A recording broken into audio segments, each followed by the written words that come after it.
You think this is funny? No, it's probably not, right? This is very terrible. Is it so? It is. It's so terrible. This could have been avoided if you hadn't played with something you don't understand. Sorry. It is funny. It's a hoot that you don't get why we need this. Tony, maybe this might not be the time. Really? You just roll over, show your belly every time somebody snarls. Only when I've created a murder bot. We didn't. We weren't even close. Were we close to an interface? Well, you did something right, and you did it right here. The Avengers were supposed to be different than S.H.I.E.L.D. Anybody remember when I carried a nuke through a wormhole? No, it's never come up. Save New York? Never heard that. Recall that? A hostile alien army came charging through a hole in space. We're standing 300 feet below it. We're the Avengers.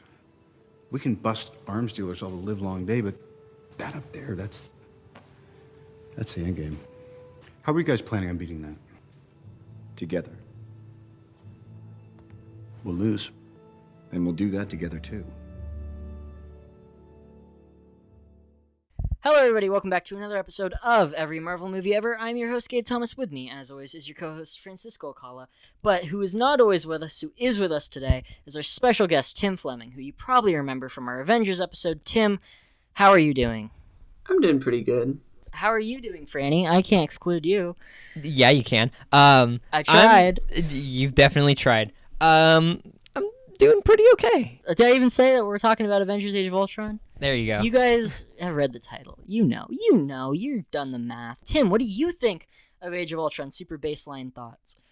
I don't know where to start. Okay. Is that in a good way or a bad way? Well, I don't know.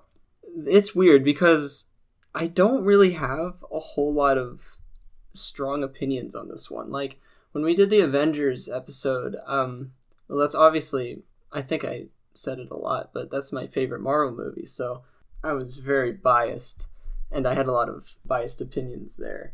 But for this one, I mean, there's so much going on, it just doesn't, like, stick with me as much. It doesn't feel as special. No. It feels a little oversaturated. Well, a little bit is an understatement. It's very oversaturated. That could be a good thing, depending on what you like in a comic book movie, but it's just insane. But, I mean, at the end of the day, it kind of juggles everything pretty well. Like, the pacing is still pretty good. Like, all things considered, I would say the pacing is better than, it's a lot better than Endgame. Endgame feels like its length, while this, I would say Endgame actually feels longer than 3 hours, but that's just me. And then this feels more like 2 hours, and it's like 2 hours and 20 minutes. So yeah, I'd say the pacing is pretty good, and it's impressive how many set pieces and characters that the script is able to juggle at one time. With all that being said, yeah, it just doesn't feel very special. I don't disagree with any of that, but I really enjoy this movie. It's one of those, and I'm sure I've done this a bunch on this podcast, where I've seen all these movies like a sickening amount of times. I understand the problems. I understand it's not great that Thor goes to take a bath and see the fucking Infinity Stones halfway through the movie. Yeah, just disappears halfway through the movie and then comes back at the end. And of course it's too quippy, and some of the color grading towards the end is a mess. Well, and I it's actually not like the quips, though. I think that's what kind of distinguishes it from a lot of the other Marvel movies, is kind of the Joss Whedon dialogue. There was some characters that probably shouldn't have been making quips. It felt kind of wrong. Yeah. Well, like I was saying, that's fair. I understand all of that, but I think that this movie has a lot of my favorite character moments for these, like singular moments that when I think of these characters I think about, especially all the Tony Stark lines and some of the Banner stuff. It's like, I don't think that people would care as much about the people behind the masks of the Avengers if it wasn't for this movie. Like, I think Avengers does a great job of setting up Iron Man and Captain America, but I think this does a great job of establishing Tony Stark and Steve Rogers at this point, post the events of their sequel movies and what happens in the first Avengers movie. It just feels like they flesh out all of the relationships between everybody for once. Yeah, right. There's just a lot of interaction between all the characters in this movie, and I really like it. And it's like some characters that didn't really seem like they got a whole lot of screen time together actually got some time together in this movie. Yeah, well, when you look at the first Avengers, that's a character movie, and that's, such an achievement, especially because it's the first time it's been done. That's a big complaint people have with this movie, is it feels like more of the same. But I don't think that's true. That movie's establishing a team, and this movie is seeing that team and where they are at the peak. Because the next time we see these characters, they fight each other and they're divided. Is this the peak? I think it's the peak for them as a team. Because you look at it, Avengers, they're still figuring each other out. Age of Ultron, they have it. Civil War splits them apart. And from then on, this is kind of a bad peak. Well, you know what I mean. I mean, as a team structure, from then on, it becomes like Infinity War. The team's never together. Yeah, this is like the last time they're all actually together and considered a team. Right, well, yeah, exactly. That's what I mean. I mean, it's just completely... I think when people think Avengers, this is the versions they think of. They don't just think of Avengers 1 Tony Stark, where he's like, just Tony Stark and he doesn't really give a shit. In this, he cares almost too much traumatized. That he destroys the world. That's definitely... I think that's the case, too. This film really develops them to the point where they are maybe like later, like basically in the last half of the MCU movies so far. It's kind of the first time we get to see these fully fleshed out and round characters that we've known to, or that we've grown to accept as like the character.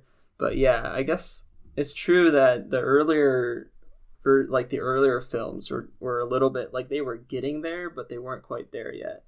That is probably one of the biggest strengths this movie has, is the character development, getting the interactions right. Because there are really, like Gabe, you said the character interactions are great. They are.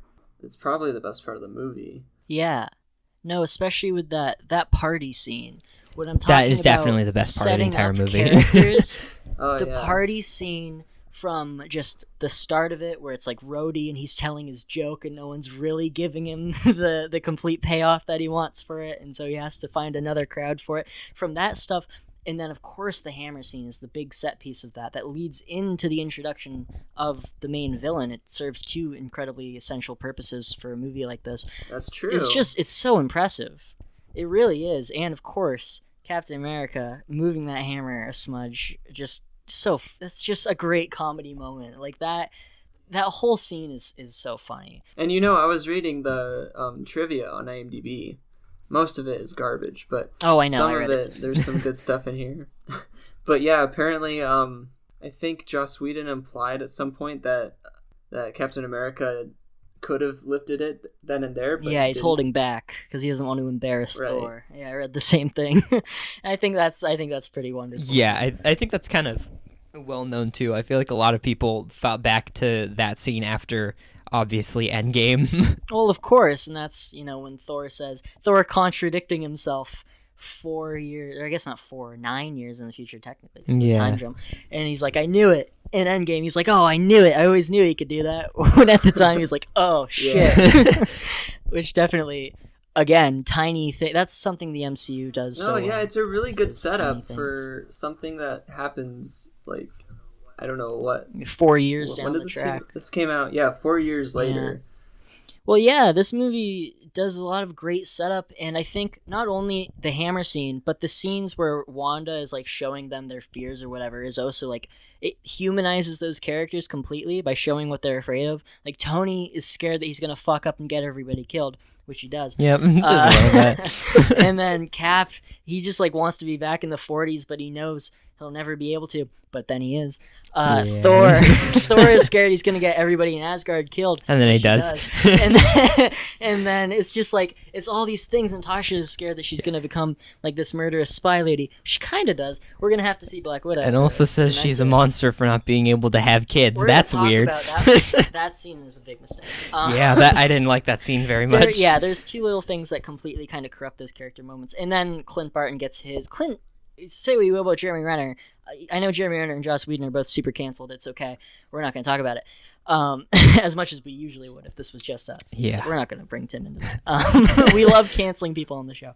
But Jeremy Renner, this might be him at his best, I think. No, This definitely. is Hawkeye. He's so great. Also, the outfits in this are really good. Like, There's some of the best. Some of the best. He has the purple Oh, yeah. tones like he does in the comics. Natasha kinda. definitely has her best haircut. Oh my god, yeah. Every time we talk about Scarlett Johansson in these movies, we have to rank her hair. This is number one. This is by far number one. Best It's perfect. hair ever. Oh my god, yeah, she killed it with that. But yeah, no, in the Captain America suit, which is the same suit, I think it's a little modified in Civil War, but it's that perfect blend of like the Secret Wars one and Winter Soldier with the 40s one. It's not too scaly. It's not too scaly. He's got the magnets for the Yeah, shield now. I really like that Perfect. detail for pretty much no reason. Leads to that great moment in Sokovia later when the shield's in the Ultron bot and he gets Yeah. it. Like, what were you saying? You didn't finish. It's great. It's great stuff. It really is. And then the Iron Man armor is just like, yeah, sure. Everyone looks Yeah, great. It's an okay one. It looks good, but it's like it's not like super special. They make up with the Hulkbuster, so it's fine. Oh my god, yeah. And we'll definitely talk about all the action scenes later, but yeah, no, it's just every character, man. It's so well done here because we had 3 years since the last Avengers made $1 billion, and then this movie made $1 billion, and in the middle, Iron Man 3 made $1 billion. Like, this is definitely, if it has Iron Man in it from this point on, it'll make $1 billion.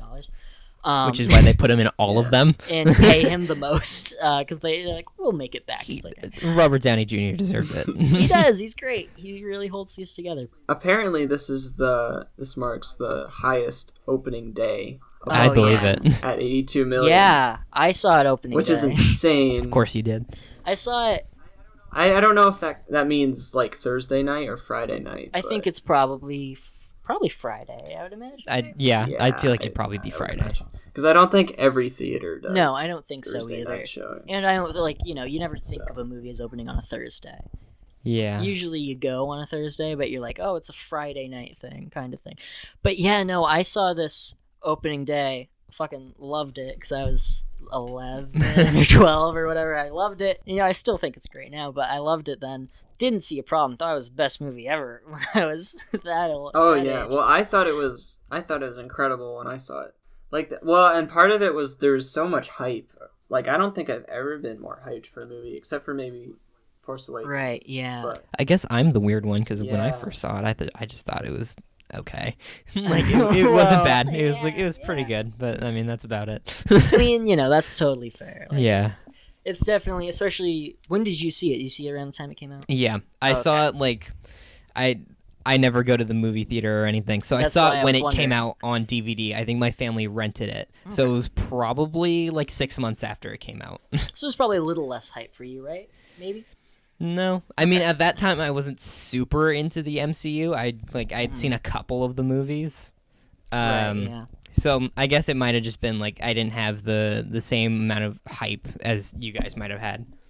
Yeah, no, because I was living and breathing MCU at that time. I was Just like now. at that point, well, this time I'm like, it's like a love-hate thing where I'm like, I know every line to every one of these movies, but there's things I don't like, but there's things I love. Like it's like this thing where I'm like torn between this is cynical and then me being completely sentimental about It's it. like this is bad, but I love it. But I love it, yeah, and most of it's good. well, I but- think one of the most impressive things with Age of Ultron is just kind of the scale of it. Oh yeah, And like when I watched it again today, I was just imagining what it would have been like to shoot it. And I think about this a lot when I'm watching like super expensive movies, but like just I just can't fathom like being in charge of a project like this. I mean, So, there are very few movies where you get to lift the city. yeah, completely lift a city out of the ground and then Yeah, threaten to throw exactly. it back into the earth. That's a really great plan, by the way. yeah. That is a solid villain plan. I mean, if you want to kill everything on the planet, just use the planet against it. Okay, well then maybe we should talk about Ultron and not just his eyebrows and teeth. I hate the teeth so much; they make me so uncomfortable. Yeah, the first thing Franny said when he came over to record today was, Ultron's teeth fucking bug me. I've been thinking about them all day. I saw them in the beginning of the movie, and I haven't been able to forget them since. Yeah, no. Why did he give himself teeth? He's gotta be human. I kind of like the way his mouth moves. No, I like the way his mouth moves too. Oh. I just don't like the teeth. Oh yeah. Just shut up. Yeah, no, and obviously we need to point out it's James Spader, and James Spader was like, you know what? I'm not just gonna voice him. I'm gonna do the mocap. And there's like, good on him. There's the making. Yeah, anyone who does that, it's yeah, like points. But him and Mark Ruffalo, it's really funny in like the making of documentary. It's on like the Blu-ray, I think, and then I watched it on Disney Plus because Disney Plus has been really good about putting lots of making ofs on there. That's something more streaming services should do. But it's like Mark Ruffalo and James Spader in their mocap suits, and they're like palling around, and Mark Ruffalo's like showing him the ropes. It's really great to see. I mean, and James Spader, Ultron is definitely one of the better villains, I think, in the MCU. I think he's great. I think sometimes the humor can be a little much when he'll make like one too many jokes, but also he's Tony Stark. Yeah, he's one of the only characters where all the quips actually make sense because of course he's gonna quip. Tony made him. It's true, yeah, it's the mix of Tony. Yeah, well, I actually really like that aspect of his character because I think it highlights kind of the sort of hypocrisy of his personality because he has the personality of so Tony, but completely hating everything about him.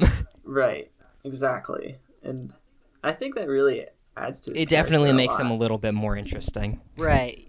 Yeah, I know. You see him get visibly upset because there's that moment when Claw compares him to Stark, and he's like, "You compare me to Stark," cuts his fucking arm off. Which there's your Empire Strikes Back moment, which we always talk about, where somebody loses an arm in every Phase 2 movie. So there's that one for you.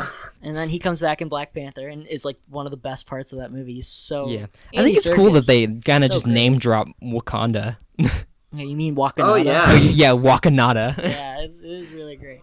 Well, that was something that surprised me on my rewatch because I haven't seen this movie in years, and the first time I saw it, like, because I don't read comics, I have no fucking clue what Wakanda is, so it just kind of went over my head. Right. And I watch it now, I'm like, hey, Wakanda. Oh yeah. That's no, cool. you could believe like 12-year-old me in the theater, like, well, yeah, said the thing from the thing. And for me, there was a lot of stuff like that because this movie alludes to so much that happens in later movies. That would have just completely gone over my head at the time. So I do think I appreciated it more. I appreciate it more now, especially with the scale of the project. And yeah, I think, and it also really has, like, we're talking about Ultron. His motivation is, like, it actually makes sense. It's just kind of misguided. I mean, like, I don't know. It's pretty cool how he calls them out for being murderers because they are murderers. They probably each murder like 100 people in the movie. Maybe, well, not murder, but that's something I like. If we're jumping right to the end with the Sokovia thing, you see them saving people. Like, it's like Captain America is true. Making efforts. It's nice. It's nice to see them actually trying, but like, even so, I mean, yeah, it's kind of like the whole Man of Steel thing. Like, can you really blame them for the involved in the destruction? But also, like, they're trying to save people, so it's different than Man of Steel, where Superman just punches Zod into 1 million buildings, and I'm sure there's like thousands of casualties. But, yeah, something kind of weird that I've noticed about a lot of these movies, superheroes don't really tend to save too many people. They just kind of fight and then they just leave. So it's nice to see them actually be heroes for once instead of just fight Ultron and then just leave Sokovia how it is. It is nice. Yeah, because one of the things I often think about in action movies like this is when the heroes are inflicting a ton of damage on, like, properties and buildings and stuff, and I'm like, that costs a lot of money, or there are probably people in there and they probably just all got murdered in less than a second. So, and there's a little quip where, like, when Tony is taking on Hulk and the Hulkbuster, and he sees, like, the building that's being, like, developed, and it's still going up. He's like, how much? I'm pretty sure he's like, he says something like, how much is that going to cost or something, implying that he's going to... You'd have to pay for it. He's going to pay for it later, which is cool. I don't know if that was really the intention there, but I think it was. No, you just brought up like 10 different points that I definitely wanted to get to. I'm sorry. Man of Steel thing, I've always seen that moment, especially that part at the end where they like save the woman in the car, you know, where like she falls off of Sokovia and then Captain Thor save her. I always saw that as like a direct kind of fuck you to Man of Steel, where it's like, fuck you, Zack Snyder. It's like exactly, which is something I say every night before I go to bed and wake up in the morning. But I saw that as a direct reference to be like, our superheroes save people. Like, we're not just gonna, you know, things are getting decimated. We're not just gonna let it we're gonna try. Because obviously they can't save everybody. That's ridiculous. And if they could, it would there's no stakes. But they're gonna try to save as many people as they can. And like you said, I like that Ultron calls them out, or whichever one of you said that. I can't remember. It was mentioned. I like that Ultron calls them out for being murderers, especially because Civil War is a movie about calling them out for being murderers. Yeah, well, that's one of the things I like so much about Civil War, too. And it's kind of, you're right, like, it kind of begins here. I think it also makes an effort to counter that with all that, you know, with a sequence of them saving people. Yeah, it's a really interesting debate, and I think I really like the way this movie represents it. Right. Yeah. No, I totally agree, and I think it's great that we have a movie after this one that's like, yeah, Sokovia, that's a big fucking deal. Yeah, that's like a worldwide event. There are actions right. for you're not the one who lifted the fucking island into the sky, but you created that. You technically made that Tony, happen. Right. You can't be like, no, you're right, we need to be under a code, when you're the one who made the fucking murder bot. Like, he's such a hypocrite. Yeah. And then created a murder bot to counter the murder bot. There's something I'd kind of forgotten. If we're talking about setting up future things, of course, I have never liked the part when Thor takes a bath and sees the Infinity Stones and sees Ragnarok. It sucks. But the thing I do like is all the Civil War setup that's in this. Not talking about Sokovia. Of course, there's the famous slog scene, don't take from my pile, where with the great gif of Chris Evans just ripping a fucking log. I love that in so half. much. But there's that scene, you know, where it's like, Tony's like, I don't trust a guy without a dark side, and Cap, I think he says basically, I will fucking kill you one day, Iron Man. Yeah, he's just like, line. you just haven't seen it yet. Exactly, yeah. Which, you know, we see his dark side later, and he decimates Iron Man, which is great to see, because it's kind of satisfying to see Tony get his ass beat when he destroyed this country by making a bot that nobody else wanted to make. He peer pressured Bruce Banner into making. It's like, Tony, this is you're trying everything you can to stop this, but this is your fault. Yeah, he kind of deserved to get slapped around a little bit. And there's that little tiny fight between Iron Man and Captain America, which surprised me. It's like a brief little thing. I don't completely remember because I watched this a couple days ago. Oh, when Vision? Yeah, that's right. Because they're like on different sides. Like some of them are like, we should take Visions, yeah, you know, take him out or whatever, and the others are like, we should give him a chance. And there's that bit when like Cap and Tony are fighting for a second. I'm like, oh my god, it's like, yeah, Cap Tony just shoots him. Yeah, he does. Like straight in the chest. He knows he can take it. But yeah, no, that I really like those moments of setup. I think they're great.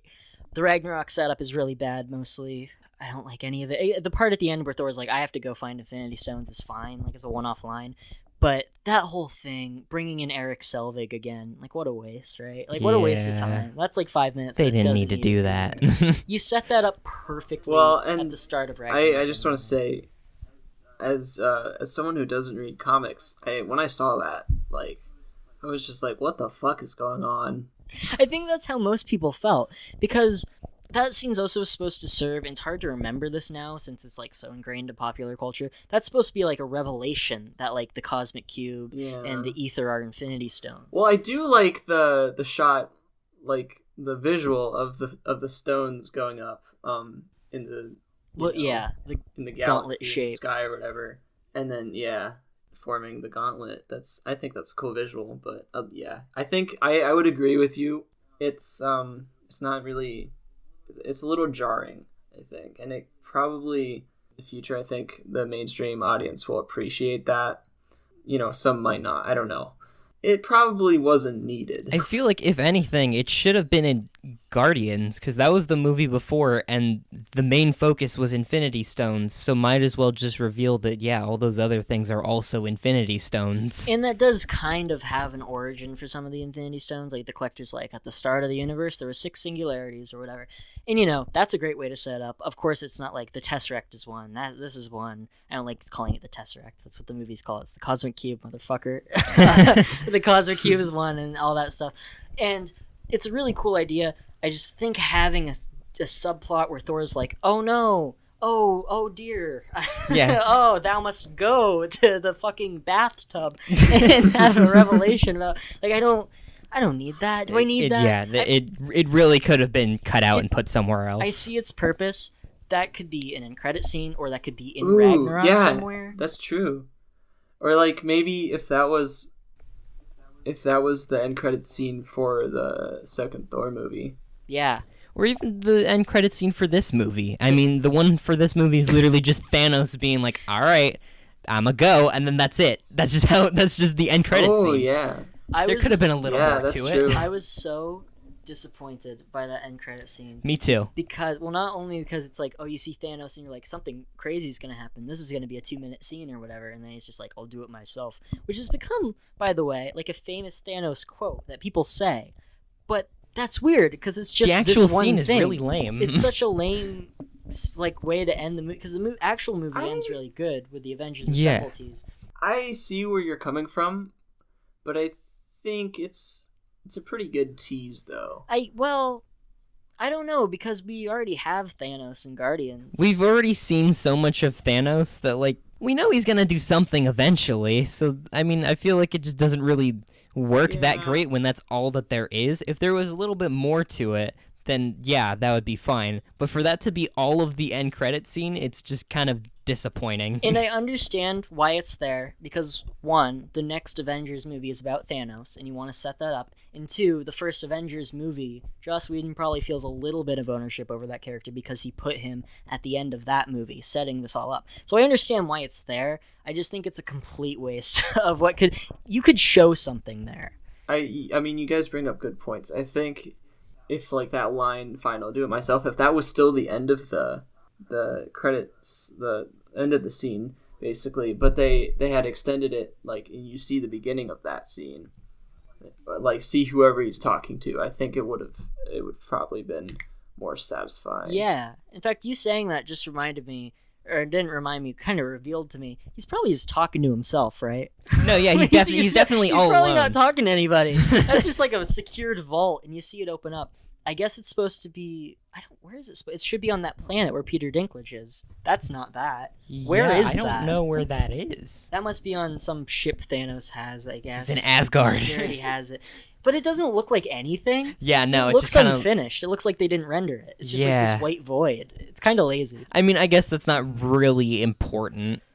I feel like if you're going to set up for something like that, your setup should make sense. It's not a big deal. It's just like, looking back, it's like, that's a weird scene to exist in the canon. There's just a lot of weird things about it. Yeah, but, you know, cool to see Thanos anyway. Even though he still looks wrong. Yeah, they didn't fix him yet. I think the most distracting part of that is just how, when throughout all the end credit scenes, just how different he looks from the model and skin tone that they eventually used in Infinity War and Endgame. It's kind of annoying. It's always been annoying to me how they didn't stick with something and then just use it. I love consistency in movies and in series, so I think it kind of, it's just distracting. I don't know. No, you're right. In fact, we talked about this last week or 2 weeks ago on our Guardians of the Galaxy episode, because Thanos is in that, and we're like, he still looks different. He still again. looks wrong. And then we get to this. Yeah. Still looks wrong. Yeah. But I mean, I think it's kind of for the best that they kept trying to change what he looked like, because they finally got it right in Infinity War. I feel like the weird pink Avengers That's Thanos. The worst one. Yeah, I feel like if they just kept that, it's good that they would have been consistent, but it's also kind of just not that good of a model. Can we do prediction time? A segment that we do every episode. Tim, this is a segment we do every episode called Gabe and Franny's big old prediction corner, right? Where are you going with Do this? this every week, Franny. This week, hold on, play the theme. Here's the story of a playboy genius who was gearing up to form some sort of crew. One's a former Russian spy, A god of thunder, one fought in World War II. This week on Gabe and Franny's big old prediction corner, I want to say one day we're going to see a cut of these movies where Thanos has been changed to look like Infinity War Thanos every time. George Lucas special edition style. Someone's going to go back and change that, I think. I feel like which is going to be worse. If they were gonna do that, I feel like they should have done it in the big box set that they put out when Endgame was coming out. I think they'll that just do would have it. been the time to do it, not like later. And I feel like there's no point. Oh, there's no point. It's like kind of part of the charm of early MCU of just having a wrong Thanos. No, I mean, no, you're right. I like it more. I like that we'll always see what it looks like. I think one day they'll put a version on Disney Plus where he's changed, and most people they won't might. So you notice. think they'll George Lucas it, basically? Big time. That's exactly what I think they'll do. McClunky. Anyway. All right, well, that wraps up this week's edition of... what's this fake segment called that we never done before? Something prediction corner. Something Gabe Franny's big old prediction corner. Play the theme. And this crew was labeled the Avengers. That's the way we all became the Marvel Bunch. The Marvel Bunch. The Marvel Bunch. That's the way we became the Marvel Bunch. So, should we, like, give some structure to it? Because we've talked about so much general stuff, but specific stuff. Like, at the start, their attempt to recreate the 6 shot from the first Avengers, where it circles around them, the shot everyone used in every YouTube video I mean, forever. at the end? The one where they do the one they're all in their poses. I mean, those aren't that's dumb. necessarily the same thing. I would say that You would think that's what that's supposed the to camera be. circle thing is at the end of the movie. They do it again at the end of this movie. I really like that one. I like that. I like that one too. That might but, be my favorite of any of those shots. Yeah, I just feel like the one at the beginning of this movie can't necessarily be said to be the same thing. Sure, it's just okay. a convenient cool shot. Well, them in their weird hero poses, it's like a moment that's noticeably stylized in a way that is so different from everything else. Oh, There's yeah. no slow-mo in this movie other than that one really weird moment, and you would think, or like I would think, being like a comic guy, it's like, oh, is that a recreation of like a famous Splash panel or something? It's not. It's just in there. I think it looks fine. It looks looks okay. cool, but it's silly. Like, Yeah. that's pretty wacky. There's a slow-mo. There's a couple slow-mo shots of Thor. In the Okay, bathtub. well, I blocked all that out. Yeah, So- Thor in the bathtub doesn't count as part of this movie. Yeah, Thor in the bathtub. That should be like a Marvel one-shot. Thor in the bathtub. Just one of those things they put on Should the be a DVD. petition to decanonize it. Yeah, exactly. I do not accept that as canon. Because it's just random. It's just weird. Last time we ever see Eric Selvig. That's a great moment at the party when Thor and Tony, which usually they don't have a ton of huge moments together when you think about it. Like, they're the 3 main ones. They don't have as many moments as, like, Cap and Thor do or anything like that. But they have that great moment where they're talking about Jane compared to Pepper. Yeah. But Jane's better. That's a great moment. I love She is not, but yeah, that whole scene where they're arguing about whose girlfriend is better is Yeah, I really is like really that. fun. I like that. because it's a good scene. Another great little character moment. I just like characters being friends. It's Me my favorite too. part of fiction. It's the best. You get to know, and this is definitely where they develop everyone's dynamic the most. Yeah. It's like I get it now. They definitely like solidify them in this movie, and then just keep using them going forward. I think it's little moments like that that kind of make it obvious that this was written by Joss Whedon, because that's the kind of stuff he's known for, like the little the banter. Yeah, And I love Justice League. Yeah, I think Justice League is the best movie ever made. That's what I've been saying. Thank you. Thank you for supporting me in my crusade. No, you're completely right. You see that in Firefly. I'm sure you see that in Buffy or whatever. But it's just he has this knack for... for writing these characters who just get along, have unique dynamics every single way you cut it. Every character has a completely unique way they talk to everybody else. It's just perfect. It's what a team movie should be. You don't get that with X-Men movies. When I was watching it earlier today, I just got like, I found myself wishing that Joss Whedon had done the third Avengers, or the next Avengers movie as well, because the dialogue is just so great, and everything, like the pacing just feels so precise. No, you're completely right. I just want everyone to be friends. Franny believes in peace. Yeah. He sees a suit of armor. Peace in our time. Around the world. Exactly. Sounds like a cold world to me. I've seen colder. I can't do it. I shouldn't do the whole thing. No, recite the entire script of the movie. Shit. Language. They're coming in. No, I can't do it. But no, I'm sure you could. I could, but I won't. There you go. Sorry. Just slipped out. I do think it has the best opening line of any It does. movie. Every movie should have started that way. And again, great running joke that became like a meme for so long. A very unfunny meme. But a great joke within that movie is just the language part. It's wonderful. Yeah. Like what You're a really great, not gonna let that go. a great way. Hey, did you tell everybody about that? And then again, pays off at the end with Nick Fury when he comes back with the helicopters. Yep. Helicarrier, sorry, the helicopters. Fury, you son of a bitch! You kissed your mother with that mouth. His mother's been dead for 100 years. But that's okay. Again with the Joss Whedon and the setups and the payoffs. Right, that's what we talked about so much 5 months ago in our last episode, which I feel like was like yesterday. And yet the movie as a whole doesn't feel... I mean, now that we're talking about it more, like, I realize that I can't really put my finger on what it's missing. Because it's got all that quippy dialogue from the first Avengers, and it's got a really good sense of pace, and it's got the setups and the payoffs, and it's got a good villain. Not as good as Loki, Definitely but, one of the better ones. They're very the different. motivations but are love clear them. and understandable. Yeah, I mean, they're both good villains, and arguably, like, Loki's obviously the best, but I mean, Ultron is up there. I love Ego. Ego and Red Skull. For are legal boys. reasons, Loki is the best. Yeah, it's true. No, that's definitely base point. Also, it's because they put Loki. I mean, I'm a little sick of Loki. That's for like Me too. I He's talk been about in too Loki, many things. When I watch him, I'm like, he's great. But then when I think about him, I'm like, yeah, he's in everything. It's just because of the Loki fans. 'cause of He's the- great, but the Loki it's- fans are a little much. Not his fault. Not his fault. Yeah, no. But that's okay. When you say what it's missing, I don't really know.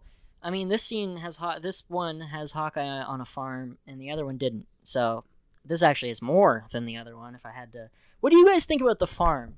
I love all the stuff that happens. Ooh, on I the love it. farm. I love the farm. It's probably great. one of the best things of the entire movie. Just the entire chunk on the farm, really good. Except for that one Natasha scene.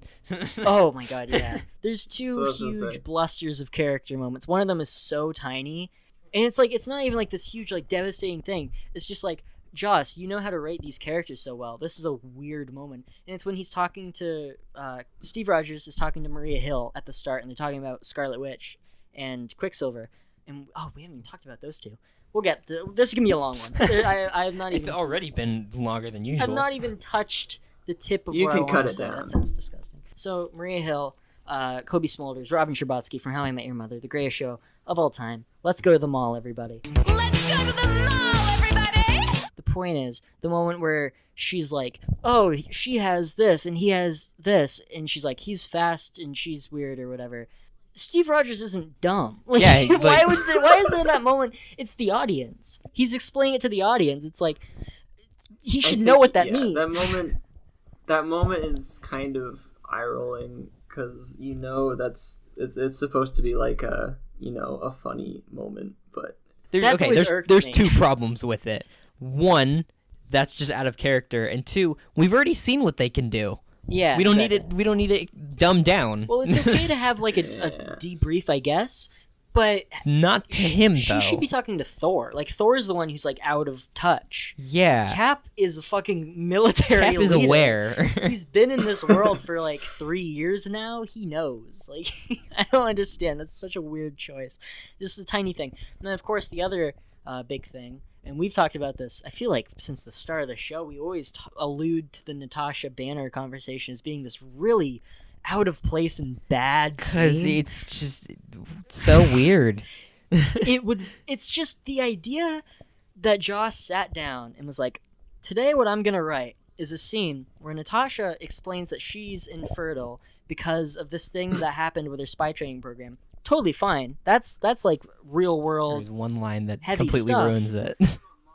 Her comparing being infertile to To being a being big green a angry monster. Okay, one. You're not the only monster on this team. Way to isolate those who are infertile, Yeah, by what the the way. fuck? Way Okay, like, to be just- fair, can I say, I think she was referring to her being ruthless. But that's not what she doesn't say it after that. She talks about being an assassin, and then she's like, "Oh, the only thing that'd be more important than a mission. You're not the only monster on the." It's like, Yeah, like, okay, I Even- feel like that probably wasn't the intention. Right, But exactly. because of how it was written, that's how it came out. Tim is right, but the way that it's written, it sounds like she's saying, "I'm, me being infertile. I'm a monster. Infertile people are monsters, just like the Hulk." Like it's such a bad. It could have been written a idea. little better. If there were like two lines flipped around where she mentioned Mm-hmm. something about being an assassin before she said the monster line instead of saying something about being infertile first, it'd be a good scene. It would make me feel for Natasha, who I think is a great character. But ordering it like that is so brain dead and Yeah. dumb. No babies for I me. think I'm a the monster. intention was good, but yeah, you're right. It could have been written better. Personally, I didn't really have much of a problem with that scene. I don't know how I really feel about the whole Natasha and Bruce relationship. I knew that we were about to talk about this. Yeah, I like that she's the one that calms him down, but I don't know if I really like them as a couple. I think I like it.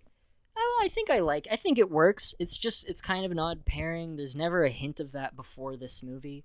But there's also a lot of time has passed in between these movies. Yeah. And it's something that I think it's great in this. I don't think it's great that they never really talk about it that much again. It's like I think that one might be moment- why I it- don't really like it, I is because it's just think in this it movie and kind they of force it feels really hard. out of the blue. Like, it just kind of comes out of nowhere. Exactly. It's very sudden. Right. There's no beginning or end to it. It's just Yeah. in this movie and never brought That's up again. true, and it doesn't like end, so it just feels like this weird. It's like this weird just kind of episode of their relationship where they're like they have a thing for each other, and then it's like doesn't happen ever again. It's true. strange. There's that one tiny mention in Infinity War when Bruce is back and he sees Natasha for the first time in years, and they say like something because he's been in space. But it's like okay, you addressed it, but that's it. not really enough. You didn't handle it. They mention it. They don't like. Deal They with acknowledge it, 'Cause, but I that's mean, not dealing like, with it. Now Natasha's dead, so they can't resolve that. Yes, exactly. And I Even don't if they think wanted that, to. Professor Hulk can't. I was gonna say can. He should not physically be with anybody because Yeah, probably not. Image, get the fuck out of my head. 2, I mean, I guess I'll watch it. 3, Of course you that's would. disgusting. 4, she would be destroyed. 5, she's dead anyway, so that's necrophilia. 6, even if she was alive, it would just be bad. 7, did he think about that when he meshed himself with the Hulk, that he has to give like all romantic stuff up forever? Is that like No, something yeah, I that think he already accepted? I mean, Okay. he wasn't exactly romantically active since he's been the Hulk. Betty Ross. Mm. She doesn't really count. Because she's never acknowledged in these movies ever again, so she didn't exist. But they name it Veronica because Betty and Veronica. Okay. I love that that's like the last time it's mentioned. Is that it's not even mentioned. It's like you have to do some fucking detective work Yeah. to be like, the thing that sends Hulkbuster parts is named Veronica. And wait, he was with that girl named Betty. Betty Veronica. Archie Andrews. Oh, of course. That was so you gotta loud. make. I'm so sweaty right now. It's disgusting tell. in here. But it's just like, yeah, no. What the fuck? That's the last time she's mentioned, really. I think that the Natasha and Bruce thing, all of that, in the movie, it's like I like it and it's well handled. It just, there's not really an initial spark, and then it just kind of ends, and they never do anything with it again. That's the problem. In the movie, I like the scene where they're at the bar, and I like the scene where Bruce gets her out and all that. That stuff's cool. Apparently, they play Kingdom Hearts music at some point. I was going to ask you about yeah. They do not. I read that too. They do not.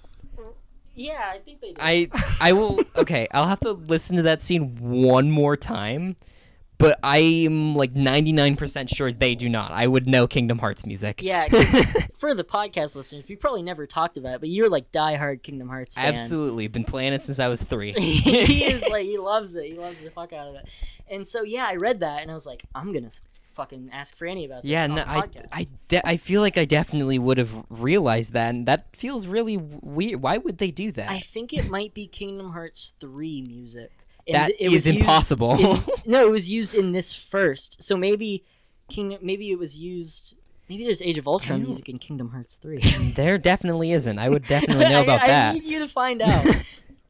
Yeah, I'll have to look into the one time per episode where I'm like, Gabe, keep talking while I look into this. Okay, Tim, what do you want to talk about? What do you think about The Farm? Because I would love to talk about The Farm. Do you like The Farm or do you not? Because we kind of just moved on from talking about The Farm, even though it's like a solid 20-minute chunk of the movie. About The Farm? About The Farm.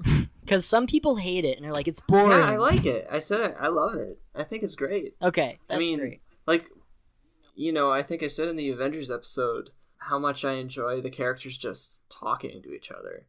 And that's like the first half of the movie. So I love the first half of the movie. A lot of people don't. They think like it's been called like boring or whatever. Yeah, but it's not boring just because there's not as much fighting. Yeah, I mean, I think that's what Joss Whedon really excels at writing is just banter and quips and it's like kind of developing the characters and their relationships to each other. So yeah, I think there's less banter in this. Well, there is, I guess, because of Tony and Cap. But yeah, I really like all the farm stuff. It's great. I don't know. I mean, like, I don't even mind that scene with Natasha and Bruce. I mean, I think that's fine. I mean, you guys are right. I never really thought about how weirdly it was written, but no, I think you make a lot of good points. Obviously, Joss Whedon does that super well. And The Farm has great little moments, just like the party does, just like anytime they're talking does. It's got the moment where Thor just like breaks like a Lego and just pushes it under the couch, and Captain America's watching him, and they're just like, okay, like what a human moment. Like no other film is really gonna throw that in there. That's so cute and fun. I love that. One thing that was a bit jarring to me though is like Thor steps on the Lego or whatever, and then he looks down and there's like a really low angle shot of him, and it's supposed to be the like Hawkeye's daughter's view of Thor, and he's like this massive person, and then in the next shot the daughter is looking up at her mom. Oh, I thought that was supposed to be like you see the object and then you see from where the object is. I didn't think that was supposed to be the daughter. Oh, maybe, but I think I might be remembering it wrong, but I'm pretty sure it's edited in a way that it looks like that he's looking down at the daughter. Oh yeah, no, you might be right. Because she looks up. It's like they do a reverse. That's interesting. I don't know. You might know. I'd have to watch it again. I would definitely like to know if that's Franny's I don't doing know. That Kingdom was Hearts little deduction. Oh my god, it is. It fucking is. Faced, bitch. Faced. But it's only for like 2 seconds, so I didn't notice. It might just be a coincidence. I don't think it is. But it's a little bit too coincidental. No, it's not a coincidence. And it's also in a different Stuff scene. Like that. But it's also Disney. Yeah, it is Disney. It feels like it's very weird to be in this movie, but it's also not in the bar scene. It's when Natasha pushes him off. Yeah. No, yeah, I knew that. Yeah. Oh, sorry, I didn't mean to make you look for the wrong scene. Yeah, that's why I was confused for a second. But I guess they do. It's like I love you. But yeah, it's for like 2 seconds, but I need to listen to that one more time. So just to be sure. Well, very Fanny's having his whole world choice though. turned upside. Yeah, my world is over. I don't know. It'd be nice to know why they did that. Yeah, I'd love to. Because it doesn't. I mean, other than the fact that they're both Disney properties, it doesn't really make a whole lot of sense. Especially for how short it was. Like, they played like 2 seconds of it and then just a hard cut. Just a little sample. Yeah. I mean, whatever. Whatever works for that movie, I guess. Just weird. This is a good time to just quickly bring up Brian Tyler, who scored Iron Man 3, which has, I don't know if you remember, has that really cool like end credits music at the end. Remember it's super that? jazzy and awesome. Ooh, maybe Joss Whedon was like playing a lot of. Joss Whedon's a Kingdom Hearts. Joss Whedon. I'm gonna Google probably it. is. Yeah, you know what? It's probably gonna say it is. Or Brian. Or Tyler like while they were editing the film, he's just playing a bunch of it. He's like, "Hey, we should throw this in." Well, I guess you can sample stuff if you want to, right? It's just especially if no one's gonna notice. Super bizarre. You didn't even notice. You know those I didn't. games. Yeah. Yeah. Oh my god. Our composer friend Noah was telling us about this. He was like, "Oh yeah, Brian Tyler hasn't composed a Marvel movie since Age of Ultron because him and the studio had like a big fight, and now they aren't working together, which sucks because he was a great composer. I really wish that they would bring him back. He's super good." And Franny, are you still doing Kingdom Hearts research? Yeah, I'll look into it later. Okay. Yeah. This is important right now. No, well, it's interesting though. It's definitely an interesting fact, I guess. I love how we're talking about 2 seconds of something that we didn't even notice. Yeah, exactly. Yeah, it's definitely the least important thing in this entire show. But that's a fun fact. Right? Yeah, definitely a fun fact. There is highly likely a piece of Kingdom Hearts music in Age of Ultron for no reason. Yeah, anyway, the farm is good, and right? yes, anyway, like the farm is one of my Legos. favorites. Mm-hmm. It's good. Anyway. Don't worry, I was listening to the whole conversation. Okay. I mean, yeah, like when I walked out of this movie, when I first saw it, like I just couldn't get over the fact that Thor had stepped on a Lego. And he didn't even flinch. About. Yeah, what the fuck? I mean, that's all I remembered, really. Like, wow, Thor is strong. Thor is strong. That's what I got away from it. Seeing this after he took an entire sun in Endgame. But he stepped on that Lego. That would be a great meme. You know, sometimes I'll send you those memes that I love when it's like, it's clearly from a foreign country and they've like changed it to like that Spider-Man one that I always talk about where it's like, I was never hit by a train or whatever. It's just like terribly worded Marvel memes that are like clearly translated from like Spanish to English or whatever, so it's not phrased right. Oh, I don't know what you're talking about, but I want to see this. Yeah, I'll send you a Spider-Man one because I have it saved. It's of great. course you do. I look at it when I'm sad because it's so funny.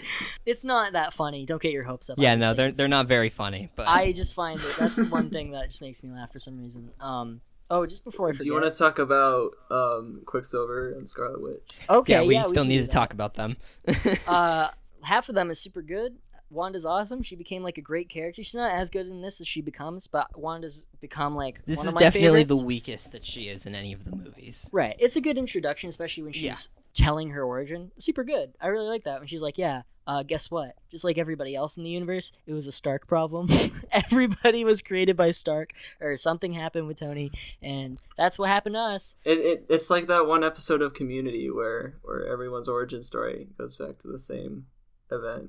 Yeah, I'm going to pretend I remember that, because I don't, even though I'll pretend that I've watched Community. All of that show, but I don't remember that, but you're probably right, and that's probably a great example.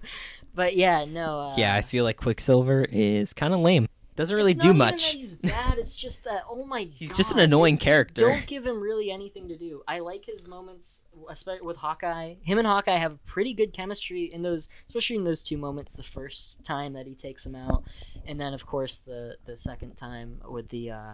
Nobody would know. Nobody. The last I saw him, Ultron was sitting on him. Yeah, I'll be missed. That quick little bastard. His like 80% of his character is based on one quip that isn't even really funny. Yeah, bet you did true. see that one. Sorry, I was scrolling through my. Ha! They make that joke like 4 times. I don't really have an opinion about Quicksilver or. He's just kind of a nothing character. I mean, what little he does have isn't that great. It's true. I don't really think it's just kind of meh. It's fine. I mean, I was watching it today, and I didn't know that Aaron Taylor Johnson was Quicksilver. Oh, really? Like I never realized that. So when I was watching it today, I was like, "Holy shit, is that Kick-Ass?" It is, and like I guess I just never really made the connection. And he's also got facial hair, and he's leaner too, so his face isn't as chubby. He's wearing a super dumb. What is he even wearing? What would you even like, an athletic shirt? Like, it's like the generic like Russian exercise jacket. Yeah, it's nothing. Yeah, it's really nothing. It's like the most basic suit out of everyone in this movie. Yeah, it's like, is that really a superhero costume? Like, that's not really anything. Yeah, I mean, I guess Wanda does kind of also have a pretty basic suit, but at least it's still kind of, yeah. You guys are forgetting the most important part. He wears Adidas shoes. He does. He does. You see him take them out of the closet and be like, yeah. Look at my Adidas. Getting my Audi. And I'm look so at my fast. Adidas. Yeah, I know. It's great. Am I faster than this Audi? No, not quite. Oh, man, yeah. He's not faster than a speeding bullet in those Adidas, that's for sure. Bruce Banner uses Beats headphones. Yeah, that too. To listen to he listens to classical his music. opera music on his Beats headphones. Yeah. I like that he listens to opera. That's pretty cool. Yeah, I do like that to, small like, detail. Calm down. Again, character, good stuff. But I always watch that bit after, I think it's after he wrecks the city, or not, or maybe that's more towards the beginning. I don't remember. But he's listening to this opera music on Beats, and I'm always just like, that's not the kind of music you listen to on Beats. Well, if that's what he needs. It's the bass of the cello. Like, it would make more sense if someone was listening to hip hop music, like that contextually makes more sense. But his brain's broken from being the Hulk all the time. So what are you gonna do? Yeah, I think the product placement in this movie is a little distracting. Some of it is. It's the worst part is when...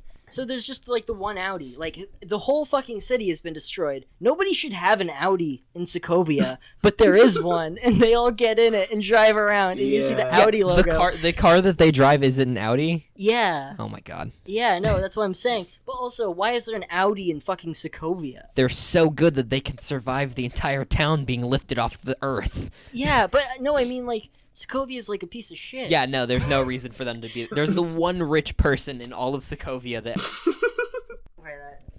I mean, I understand why. Yeah, it's there, gotta but get it's that. dumb. Gotta get that funding. Gotta get that cash. Should we talk about the action sequences, because we haven't really talked about them? There's the opening one in the snow. I love any sort of action scene in the snow. It's always just a really like pretty place to put just something. Kind of a general thing about the action, and kind of another thing about like character moments. I love that there's so many different, like, small team-ups in this movie. Collaborations. Yeah. The best one being when Steve Rogers throws his shield to the ground and Thor hits it with Mjolnir and goes flying through 100 Ultron bots.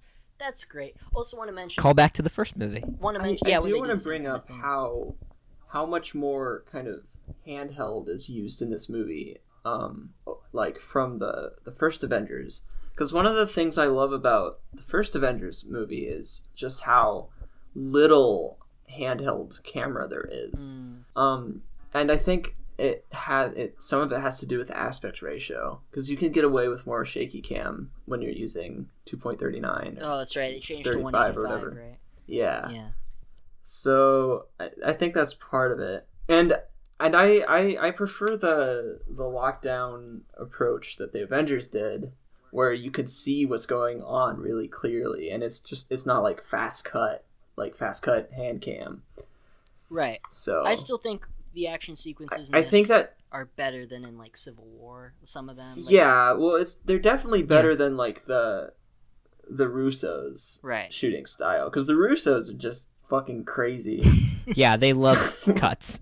Oh yeah, no, it's like porn. It's like editing. cut. What's going on? Don't worry about it. Poor editor.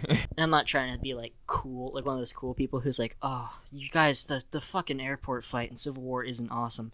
It's fucking awesome. It's great. I love that scene. It's super great. Awesome, but it does look bad. Yeah, there's some problems editing wise there, which as someone that knows nothing about editing, looks okay. Right, exactly. It's with these kind of things. Well, I'd say it's mostly the color palette. It's so ugly and gray. Well, that's kind of a problem I have with the end of this movie, of course, Sokovia. Yeah. They shoot it like how all Hollywood movies shoot foreign countries, where it's like if there's dust it's everywhere. Not in America, it's bad. If it's not in America, it's just dust. It's a shithole. Yeah, which is like, well, that's not too far off, though. I mean, it's accurate. It's like it's just kind of a lazy kind of way to do it, where it's like things are a bit browner here, or more gray. Yeah, exactly. It's that's like literally how it harsh is. colors. Yeah, but visually, it's like, is that really the best you can do to show another culture? It's not as interesting. No, not at all. I do think it gives it a little more flavor. I just wish the color grading was better because, like you said, a lot of the color grading in this movie is fucking awful. Yeah, it does not look good. No. I mean, people say. I know I'm comparing it a lot to the first Avengers, but it's kind of inevitable. But people say the first Avengers looks like a TV movie. And I'd argue that's a good thing because everything looks, except in it, like, they argue that it looks cheap that way. I'd say it looks expensive that way because it just looks so pristine and refined. I guess there might be a few scenes where the lighting is a little bit TV-ish, but I think for the most part it looks really, really good. This is a much more cinematic looking movie, but I think, especially towards the end, some of it gets a little irksome. I wouldn't say, oh, this is a bad looking movie, but I would say there's certain aspects where it's like, it could be better. An Avengers movie, I'm not the guy who goes to like an Avengers movie. It's like, I'm gonna pick apart the super technical. I want to see the camera work. And of course, I like talking about that. And it's fun to talk about. But with these kind of movies, it's like right. They are not the focus. Did you see the part where he threw the shield and he hit the? Like, these movies are that. Did you see the thing where Cap held that robot and then Thor decapitated it with his hammer? It's great though. I mean, it's awesome. General audiences aren't going to be walking out being like, "Oh, the cinematography sucks." Exactly. It's just all the YouTube video essay people that care about that. Right. And they can do it. And I like talking about it, but it has its place. Definitely. It's way more fun for me to talk about. It's like, oh, this is how they applied these characters I love. That's super cool that he threw the shield and he hit it with a hammer. I just gotta keep talking about it because it's awesome. We all went yay on the But inside. just for the record, though, like there are some really nice shots in this movie, so it's not like the whole thing looks shitty. No, it doesn't. It's not a bad looking. Like all the farm stuff, like everything is really green and it's very visually, it looks very nice. Yeah, I guess it's just whenever they're in a foreign country, it looks bad. That's what I'm saying. Exactly. See, that's what I mean. All of the foreign countries just look the same. There's got to be a better way to show that, surely. Well, having been to a foreign country, I can confirm that that's probably exactly how it looks. I can confirm. It is worse. It is what every foreign country looks like. Yeah. And that's not like, that's just how it is. Yeah, so. I mean, like, it being gray in Europe isn't necessarily a bad thing. There's just a lot of cloudy weather over there. Yeah. It just makes the movie look more like a foreign movie that might not be as expensive, but it's okay. I mean, yes, I understand what you're saying. It adds flavor to the production, I think. Oh, what's that other thing I read? Gabe, did you see the thing with Francis Ford Coppola and how? Oh, he hated it, right? This apparently prompted him to retire and end his movie career. He was the earliest version of Scorsese. At least directing. Being like, fuck these.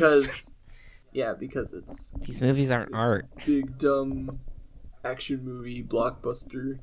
It's not art. How can you say it's not art? Do you not remember the part where the robot was like, strings, and then the robot... Do you not remember the part where Thor steps on a Lego?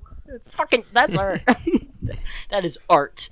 The part when he lifts up the table and it's art, and then Natasha jumps behind the bar and she's like, pow, pow. True masterpiece. It's true. It is. It's true. It did happen. But yeah, no, everything that you're saying, good points. Francis Ford Coppola, I mean, he made like 3 great movies and then he became a fucking like idiot. Can I say that? I mean, if a movie being popular is what makes you quit your career, movies. Let's see what his last maybe movie you just was. were looking for an excuse to leave. Yeah, that feels like you just want to have a publicized like retirement, which you probably would without being a dick about it anyway. Or just get brownie points for calling out a very obvious movie that isn't trying to be art for not being art. What's brownie points? It's just like you're trying to get people to agree with you just because that's it. Just people agree with me. Oh, that's shit. Just for whatever I say. Yeah, it's a big internet thing, pretty much. His last movie was called Twixt. It came out in 2011. A Good. struggling horror writer visiting a small town on a book tour gets caught up in a murder mystery involving a young girl. What is the rating for this? 4.8 on IMDb. All right. Anyway, Francis Ford Coppola, you say whatever you want to say. Martin Scorsese can say that kind of thing because He his made movies actually are good movies. fucking great, and they still are.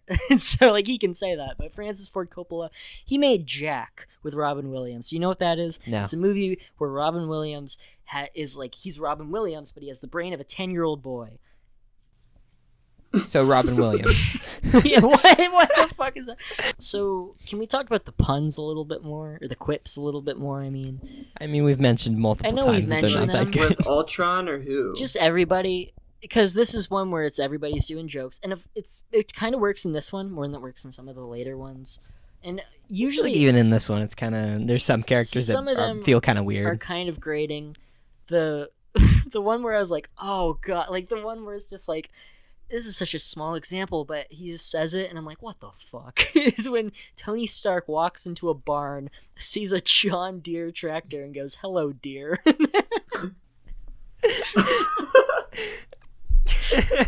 That's right. What the fuck? And there's more product Well, placement. I like stuff like that. I feel like that think wasn't it's funny. necessarily intentional. You don't think you see the John Deere logo on the tractor and he goes, hello, dear? That's probably intentional. It's pretty bad. Some of them are pretty bad. The one I mean, where that's kind of funny. it's So I allow funny. it. It's funny, but because it's bad. Cap doesn't seem like the kind of character to make a bunch of quips during a fight. The only good one is when in the first Avengers when he's on the floor and Loki's like, and you will fall, and he goes, not today, and he roundhouse kicks him. Yeah, that's pretty good. Not today. He just says it so fast, and then kicks him in the head. Not today. I think the only character where it gets a little too much, or it gets to be a little too much, is Ultron. Yeah, maybe. But like we already discussed, it's kind of He's it's supposed to okay. be Tony Stark. Because that's kind of part of his character. So I really like dialogue like that. So I just think his fixation on Pinocchio quotes is weird. I think it's a great analogy at the start. The only thing I don't like is when it plays the actual clip from the movie. Yeah. That's what I was about to say. Like, that's killed always been it. so weird to me how they use the actual song. I like when he says it the first time, but then he says it like 3 more times in the movie, and it just becomes less cool. And he's singing it to himself. When he's in the plane, he's just like, "Yeah, no strings." Yeah, It's like the first time it's cool, but then you just keep saying it, and then they play the Pinocchio sound clip, and it's just like, yeah, you pushed it. Yeah, I get it. You're Pinocchio. Yeah, you're a puppet, but you're cutting your strings. It's like Pinocchio. Yeah. Do you remember that video? Sorry, that completely ruined the flow again. Damn it. Well, yeah, like I imagine like Joss Whedon taking a break from writing. Like he's writing the script and then he watches Pinocchio and he's like, Is there a Pinocchio level in Kingdom Hearts? Yes, there is. Yeah, you go inside of a whale. Oh, well, that is what happens. I guess we're Yeah. into the theory now that this is actually just a Kingdom Hearts movie. It's just changing things. That first part where, and also that was the trailer. It was like a slow cover of that song. It was a cool trailer. That first trailer was really awesome. But in the movie, his first appearance is like super frightening. Like if you I love it. That's super awesome. Where he's just talking. He's like, "You guys, I killed somebody." Yeah, he's like an incomplete suit, and he's like, "Yeah, I killed somebody." That's terrifying, and it looks more like his comic design where it's got like the open mouth, and then all the Ultron bots at the end, they all have the comic design, which is like awesome. Like they have like the red mouths and stuff. That's so fucking great. Ultron, because he has the 3 major forms. He has the first one where he's just a broken suit, and then he has what they call Ultron Prime, and then he has Ultimate Ultron, which is like the vibranium one. The vibranium one gets like decimated when they're all shooting the lasers at it, which How is does another that awesome work exactly? shot. Well, he's being blasted with a lightning from a god, an infinity stone, and repulsor rays. I think that if something's gonna melt it, I know, guess. It's just weird that they make it such a big point. It's like it's indestructible, right? And they just very And then easily they destroy it. That's true, but also he has a heart. Yeah, that's weird. Because one is like, oh, do you know what it feels like? And then he rips out the there's heart. no point of him having a heart because he still functions after. Okay, maybe you guys can clear this up for me, but I never understood how they could even possibly kill Ultron, because he's in the internet. The internet is everywhere. Well, I don't think he's in the internet. I think They make it very clear that he that's how he escapes the suit. He's in the internet. Yeah, they mentioned that. He's basically immortal. But I think that's what the vision scene was for, when he like grabs his head and then all the coating in him turns yellow or whatever. Oh, that's because they're like, oh, he's cutting him off. Vision stops it. Yeah, so having that connection. Yeah, so I think Vision cuts him off of the internet. Yeah, no, that's probably what happens, or at least I don't think does he hop suits after that? Because he can like move between suits or whatever. But does he do that after? Of what I was saying is how they explode Ultimate Ultron. He's then like escapes in that Ultron bot, and that's why he's in the woods, because they blow up his main form. Like Tony, Thor, and Vision blow up his main form. Then Vision goes to the woods with that Ultron bot. That's the last one. That's the last one that Ultron is in control of. And then Vision's like, well, I was born yesterday, and blows him up. But yeah, great. I think essentially also, they cut him off from the internet so he can just jump between suits, but he doesn't have access. He's still gonna be available in the Wayback Machine. Yeah, but there's you some go to things, YouTube on the Wayback Machine. Tim, it's just his face. You know better than anybody that some things cannot be accessed through the Wayback Machine, no matter how hard you try. This is true, but you'd think Ultron would be smart enough to back up a few copies of himself. Ultron's in the cloud. Oh, you know what? He uploaded his consciousness to the Google Drive. Fuck. Yeah, right, against your other phones. But this isn't Terminator Genesis, which came out the same year and had the same Terminator plot. movie ever. No, it's not. One day we'll probably get there. But yeah, no, that you're not wrong. You're definitely not wrong. That's another one of those things. Well, yeah, that's always been something that kind of made me scratch my head. It doesn't make sense in normal logic if he's in the internet, but movie logic, it's fine. We haven't talked about Vision. No, we haven't. Vision is super cool. He's always super cool. One of the best scenes in the movie, for sure, is that origin of Vision. Not only does it start with that fight, but then you get the scene where, one, he looks at Thor and he develops the cape, because he's like, okay, well, I have Banner and Stark and Jarvis in me, and then he sees Thor and he's like, cape. So yeah, he's while like, he's talking, just cape. All these different Avengers, because he's like, it looks cool. And so he takes the cape. They literally don't even acknowledge it. He just starts generating a cape while talking. Yeah, and Thor is just like, okay. But then the amazing moment where he's like, you know what? I'm not any of these Contemplating his own existence. I am. You can trust me because I don't want to work with Ultron. I want to work with you. Let's go. And he pulls Mjolnir into the frame. One of the best setup and payoffs in a Joss Whedon movie. You have a whole scene early on setting up no one can lift this unless they're worthy. Yeah. It comes That's back a great point. Lifts right away. Like a fucking suitcase. And he's like, he was born 5 minutes ago. And so they're all like, oh, we fucking trust this guy. He's literally right. worthy to gods. He's with us. He's on our team. That is... He hacked into Mjolnir. one of my favorite moments, like, in an Avengers movie. Maybe yeah, in an it's MCU so movie. good. No, that's a great moment. The idea of that sure. being set up, and the way he lifts into frame is like, let's go. Fuck yeah. That's how you introduce a new character. So smart. I love it. It's really great. I guess really the last thing, we haven't talked about all of the action scenes in super specific detail. Like there's that one where we haven't even talked about the Hulkbuster, really.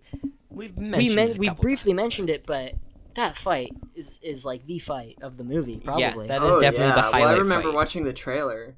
As I did like a million times, and seeing the Hulkbuster. And just I can so I can imagine all the hype of the comic book fans just seeing. Oh my god, Hulkbuster! Yeah. Because we were teased in Iron Man 3. You probably remember because you watched it recently, where the like Igor Iron Man suit in Iron Man 3 runs in. Holds up it's the like shipping it's like a miniature Hulkbuster. And we saw it was in the trailer, and we were like, "Is that the Hulkbuster? Is that it?" It's just like a bulkier Iron Man suit. No, dude, it's a fucking Iron Man suit. The normal Iron Man suit powers it. There's like 9 arc reactors on it, 10 including the other one, to power the Hulkbuster suit. And it has the fucking carrier unit that shoots in new parts for him. It's in the fight itself with like he's grabbing the elevator, he's got to save the people in the elevator, and that one seemed a little irresponsible. The elevator thing. But what are you gonna do? It's just great. Yeah, that scene is. One of the things I love in that fight is the very end when the Hulkbuster punches him and knocks him out. Yeah, it's like a reverse callback to when the Hulk punches Thor. Exactly, right off the screen. Yeah, that's so great. It's some great stuff. Yeah, that action scene has a lot of my favorite Tony Stark quips, where he's like, "Oh, don't mention Puny Banner" and all that stuff. It's great. Like, what a wonderful scene. It really is. Probably every time I think of that scene, it's just go to sleep, go to sleep, go to sleep. And it has the callback. If we're talking about Avengers 1 callbacks, there's the moment when at the end of that movie when Tony's falling from space from the wormhole. And then Hulk jumps in, he like saves him against the building. There's a reverse of that, where the Iron Man suit like grabs Hulk against the building, but it's like shoving him into it. It's great. It's super smart. Maybe the best Hulk action scene, actually. When I think about it, that's probably the best one. So that's the one where the only prominent Hulk where he holds nothing back. Because there's the ones in Incredible Hulk, which are both the 2 big ones. The end one and then the campus one are both super cool. But this is probably my. Yeah, I think I definitely like this one a lot more than the rest. Yeah, no, it's a great scene. I like all the other action scenes. And I love seeing Peggy Carter again, that dream sequence. That's like a really big, like, oh, yeah, shit. because Peggy's your favorite MCU character. I love her. She's wonderful. Yeah, she's great. Everybody should watch that show, because it's a really good show. With Steve on the train or on the, what would you call it, like the bus or whatever with Ultron they're fighting. That's great, and Natasha's on the motorcycle. That's super cool. All that's super cool. The opening action sequence with Baron von Strucker is great. And then the end... And Cap throwing a motorcycle. Cap does the flip and throws the motorcycle, exactly. It's so much fun. And then the ending 40 minutes is just great. Yeah, it really is. Well, we've been going for a while, so let's read out some listener stuff. It's been like an hour and a half. Yeah, because this is definitely one where it's like, I can keep going. But I probably shouldn't. I should just pull up listener stuff. Tim, do you have anything that you want to bring up that we haven't talked about yet?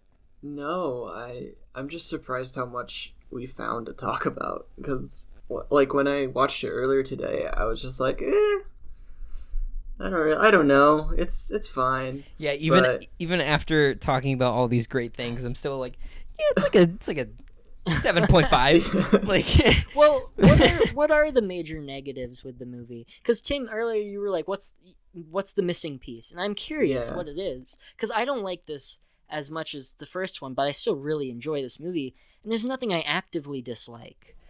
So yeah, I feel like there's actually nothing I actively dislike either. There's just something that feels really, really off about this movie, and then the quips do get kind of annoying after a while, and it kind of just takes me out of the movie.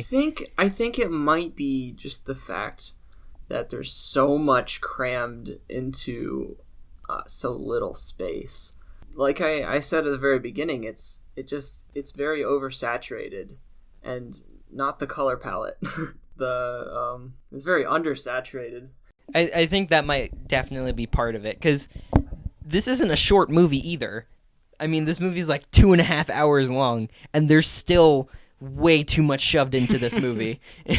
Yeah, no, I don't think either of you are wrong. It's definitely there's too much in this one movie, especially when you're introducing 4 new characters, Vision, the twins, and then Ultron. It's like all these characters are coming in. There's just a lot going on, and it's just maybe a little too much. What do we think of Quicksilver's death? I know we talked about him. Very underwhelming. Yeah. I felt no connection to that character whatsoever, so when he died, it just didn't mean anything. It was like, all right, a named character died. Oh, well. Yeah, he's not great. And Tim, since you like Kick-Ass, did you realize that in this, obviously, it's Aaron Taylor Johnson who plays Kick-Ass, but the other Quicksilver, the better Quicksilver in Days of Future Past is Evan Peters, which is one of Kick-Ass's friends in that movie. It's like one of his friends. So both Quicksilvers are in that movie, which is super weird, and I just wanted to bring that up. It is a little weird. Yeah, I don't know why that is. But Evan Peters is a far superior Quicksilver. Still think it's weird that there's 2 different versions of the exact same character in 2 different universes 1 year apart. And they didn't use this one at all. Nope. Just killed him right away. Why would you even fucking, like, why would you do this weird thing where Because you're like... twins. I know, because twins. If Wanda's in it, you gotta have her brother. Can't you have one that's just Wanda and one that's just Quicksilver? Nope. Fuck me, I guess. Can't. Okay, Never so mind. the Avengers is actually the same length. For some reason, I thought the Avengers was like 2 hours even. No, that movie's No, like like, the 2 Avengers hours, one is definitely 20 as long as this one. 22 minutes, I think? 2 hours, 22 minutes, 23? Yeah. It's 143 minutes. Okay. Maybe that's another problem with this movie then. It just feels That- so much longer. Yeah, well, I was about to say, like, the Avengers just feels shorter, and I think that has to do with the pacing. The Avengers is very, very well paced. Whereas this movie, it's like good, but it's not great because there's so much going on. You're just jumping from place to place. It feels very spontaneous at times. The pacing is good for the most part. Yeah, no, again, I agree with both of you. Both of you are right. But I just have too much fun with this to really be like... I also think if you can't identify a clear narrative problem, it's hard for me to be like... No, yeah, this definitely isn't a bad movie. No, it's hard for me to be like, I cannot say oh, it's a bad movie. There's a It's problem just like here when it's hard to identify. there are Overstuffed. better Marvel movies. That's true. But this is still one I really enjoy. Yeah. This is really good. So let's read some listener stuff. Noah says, "It's so fun and good. Love it. It's such an awesome Avengers adventure." Adventure? No. No. All right. Where we get to experience the characters being themselves as a team. It does a great job building to the later movies with a ton of seed planting. This is a fun one to revisit since so much of what comes later started here. I love Ultron's portrayal in this. He feels exactly like what would happen if Tony went off the deep end, and it makes for a great villain. Even though I personally love the movie's plot, I can see some of the common criticism that maybe it's a tad bloated with a lot of confusing side story. But honestly, I just love the character interaction throughout the entire thing. Adore Age of Ultron just as much, if not more than the first, and Ultron says my name, which is awesome. I don't know when Ultron says Noah. I was trying to think about this, because I did... Oh, preview- yeah, he does say he it. talk about Noah's Ark? Oh, that's Yeah. right, he does. Okay, that's... yeah. Alright, well, that's great for you, Noah, then. Shout out to Noah from Ultron. Yeah, that was a direct reference to Noah Salzman. Oh, another Tim has written in. Tim, was this you? Tim McMullen Kondo? Is that like an alter ego of yours? No. Who is Okay. the superior Tim? But I wish it was. Well, if you guys want to come and, like, I have a Thunderdome in the backyard, so if you guys want to come fight, my house is the place to do it. Tim McMullen says, honestly, I know people hate this film, right, because it seems a bit wish-washy, and like a lot of what they tried to do was just better in Civil War, but I understand that if you put it under an Avengers title, you expect something, but at this point, it's like halfway through the cinematic TV series. Joss Whedon perfected the episode of the week with Buffy and Angel. It's what made those shows shine. Its ability to thread the big bad within an episode of the week. This is what Age of Ultron is. It's just seeing the Avengers appear to fight a bad guy that never shows up again with no major changes to the plot. Just like ideas for future stories. Well, that's not entirely true. What's not true? It not having any impact on future stories. No, he says with just like ideas for future stories. Oh, okay. It has more. No, Yeah. It has ideas. Of course, this movie has nothing. There but was like ideas. no impact whatsoever on future movies. Not It's necessarily. just completely standalone. It does do a better job than like Iron Man 2 does. Oh yeah. As far as like setting up other stuff. Actually, goes. no, that's actually kind of a good point, because I think the first Avengers is standalone. I think there's very little... Like, it obviously sets up stuff in the future, but it doesn't do it in obvious, like, in-your-face kind of way like this one does. Where it's like, yeah, we're gonna do the Infinity Stones or whatever. The Avengers feels very, like, you could not know anything about Marvel, watch it, and be like, oh yeah, that was a fun movie, and not feel like you're missing out on anything else. Whereas with this one, you'd be like, what the fuck? What was all that crap in the middle? What's an Infinity Stone? Yeah, both are exactly. definitely the worst examples. Like Iron Man 2 and Age of Ultron do it more than any other movie, where they're like, set up. But Yeah. I prefer... Well, at least they're not as bad as Batman v Superman. No, they're not as bad as like Batman v Superman or Amazing Spider-Man 2 or like one that's just like, what a or The Mummy 2017, where it's like, what a fucking mess. Oh, there's a Dracula skull. I wonder what's gonna happen. But no, I think that's a good point, Tim McMullen. That's also a really good kind of way to look at it. It's like, how does this work as like a Monster of the Week style episode? Because, you know, there's shows like Buffy and X-Files and stuff where it's like we have our main plot and then there'll be an episode where it's just like, this week Buffy fights a werewolf, and then it goes back. It's like, this week the Avengers fight a giant robot. That's an interesting way of looking at it, where it's just like, here's another story of the Avengers. But I think the stakes are a little higher than that. Yeah, this isn't necessarily just another Avengers story, but I do see what they're saying. Christopher Miller says, some of the best costume designs in this one. Just like we said, Cap, Iron Man, Hawkeye, Thor's is fine, I guess, and of course the Hulkbuster fight. Yeah, Thor, I mean, it's just a Thor outfit. I've said it before, I still prefer Thor's look in these movies as opposed to Ragnarok onwards. I think I could compare the costume design to the shift between Smash Brothers Melee and Smash Brothers Brawl. You mean, yes.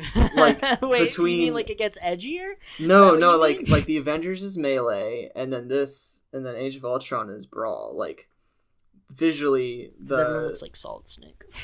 Yeah, because they desaturated everyone's costumes, which isn't a bad thing. It's just an observation.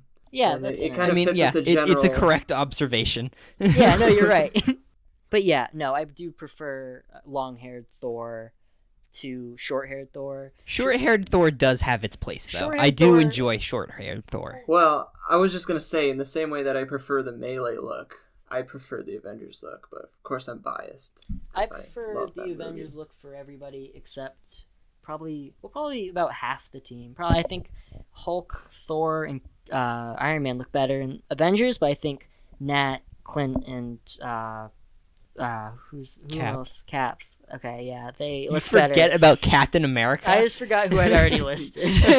No, those three, they look better in Age of Ultron, I think. Yeah. Because Clint's has like a little bit of purple to it instead of just being black tactical. Natasha's got like the electricity stuff now, which is really cool. I do like how that looks a lot. Stun sticks, so she's not just like a lady with a gun. Yeah, she's not just wearing a black skin tight suit. Right, yeah. There's like a little color to it. No, it's much better. I think those three are better, but Tim is definitely right. I think that the other three are much better in the first Avenger. This is better. What do you think about this Captain America suit compared to the other Captain America suit? I like the other one, honestly. Okay. I don't know. I just like bright colors. I think comic book movies should be like there's Sin City or Watchmen, but I think for the most part, comic book movies should be bright and colorful. I will always prefer Captain America with the leather straps because it looks so good. Yeah, that's the best one. I like the one where it's just the helmet that he stole from like the show. Yeah, and he's just got the. I love that one. People will know what I'm talking about. I don't need to elaborate. They know the show. Yeah, no, I mean, with everything that's going on here, with everything that's come to light, people could use a little old-fashioned these days. That's a quote true. From Star Wars Episode 1, The Phantom Menace. Our last the second greatest movie of all time. Exactly, those are the top two. The last thing we have is Travis Bow says, good movie. Avengers was a lot to live up to. Time has been good to this one. Very succinct. And I do agree. I think that this movie probably looks better after everything it's set up has actually happened. Because it's not like, oh, Ragnarok, Thor's having visions. It's like we see where these go. This movie is definitely better in hindsight than it would be like at the time, because I know a lot of people didn't really seem to like this movie. Well, I loved it. Yeah, I loved it at the time, 12. but a lot of people didn't like it at the time. But I feel like more people are starting to appreciate it now in hindsight, just knowing everything that happens in the future. But I mean, even without it, I still think it's pretty good on its own. It's a good one. I don't know. It's definitely like middle tier Marvel, which is like pretty good. Yeah, like, I mean that's still even you're not the Dark World, so you're doing great. Tier. Yeah, I mean low tier. What? There's like 4 movies in the low tier. It's not. I mean, we wouldn't do the show if we didn't love these movies. That's what we always say. I mean, I think we still would. Yeah, we would. That's why we do our DC show. Where we figured, we did the math. We like 5 DC movies or something. Yeah. Anyway, they aren't too good. But they're fun to talk about. Yep. Even when they're fucking awful. Superman 4. Anyway, I think that's it, boys. Right? I think so. It's pretty much we've been talking for we like didn't 2 hours. We didn't mention how Scarlett Johansson was pregnant. Oh, that's right. Of course, she was pregnant. Yeah, which I is always forget about that. Even funnier that she's like, I'm a monster. I'm infertile. Yeah, hide my bump about that with this purse. Yeah, just I'm a monster. I'm infertile. as she's just rubbing her bump. Exactly. She's like, anyway, the baby's due next week. I'm also a compulsive liar. Yeah, I know. She's got her own problem. Yeah, no, I'm glad you mentioned that before because that's a fun fact. And the Okay, hold on. Another super random character moment that I really like is Clint naming his kid after Natasha. Oh my God, Nathaniel. Yeah. Schrader. That's Yeah, great. He's fat. Yeah. Not related to anything. That's just a little moment that I really liked and just remembered. We should talk about. I'm so glad we didn't just that. We should talk about the very end of the movie where it's like. It's kind of like I really love the part where it's like Cap and Tony say goodbye to each other and he's like, I'm gonna miss you, Tony. Like I know we've had a disagreement, but we're still like friends. Yeah. Nothing bad's gonna happen between us. Don't even worry about That's also how Civil War ends worry too. about it. Yeah, but I mean from a prison cell. Essentially. No. It's that, well, everyone except for Cap. Yeah, that's what I mean. You know, he's still. It's different. Like they just save the world together instead of fucking fighting each other to the death. But I mean, little different. Yeah. I mean, you know, but no, you're not wrong.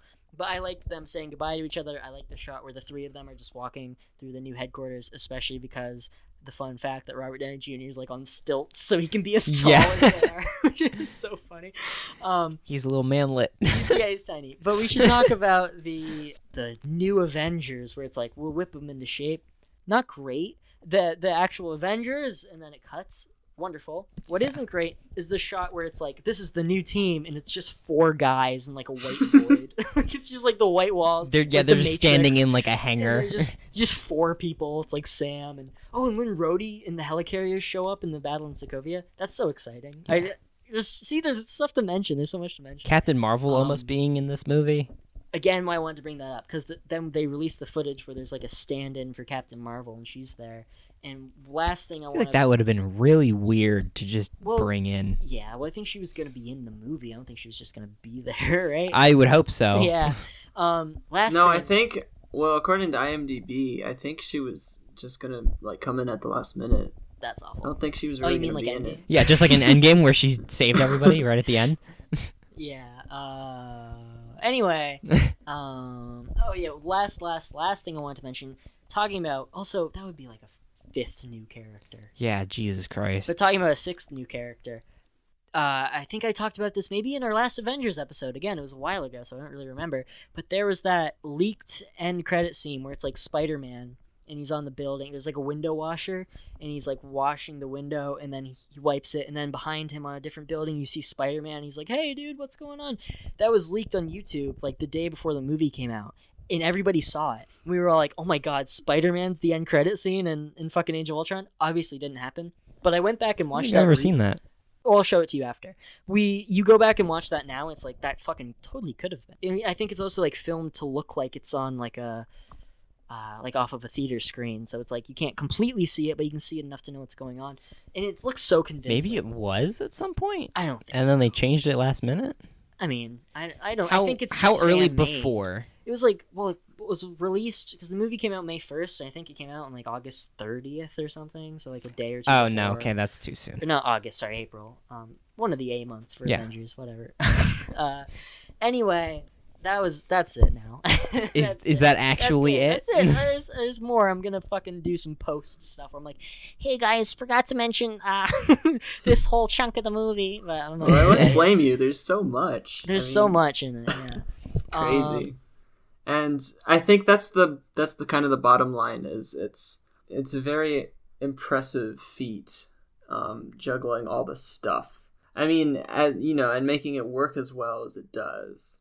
And I think you could apply the same praise for the Infinity movies too. Like, Yeah, I was gonna say that can be applied to pretty much any Avengers movie. Yeah. Any of the big four. It's like you guys are like, any of doing the a big great event, job here. like the big event movies, like being It's able to true. actually make quality movies with everything that true. happens in them. Right. It's impressive. It is. It is. 2 things I feel like I should mention just so nobody's like, hey, you forgot to mention this. Number 1, there's that weird joke that Tony Stark makes about Natasha and Bruce that's like really disturbing, where he's like, you guys playing hide the zucchini? That's an uncharacteristically weird. graphic joke for a Disney movie to make. And I already forgot the other thing, so fuck it. Oh, people were saying when he was in the Quinjet, when Hulk was in the Quinjet at the end, they said that he was going to go to space and meet the Guardians of the Galaxy. Imagine if that happened. This is one of the ones that has Imagine like, the most... Hulk went to space in a Quinjet. That would never happen. That did. Oh, God. Oh, jeez. Also, that Quinjet's going down. I guess he must have redirected it.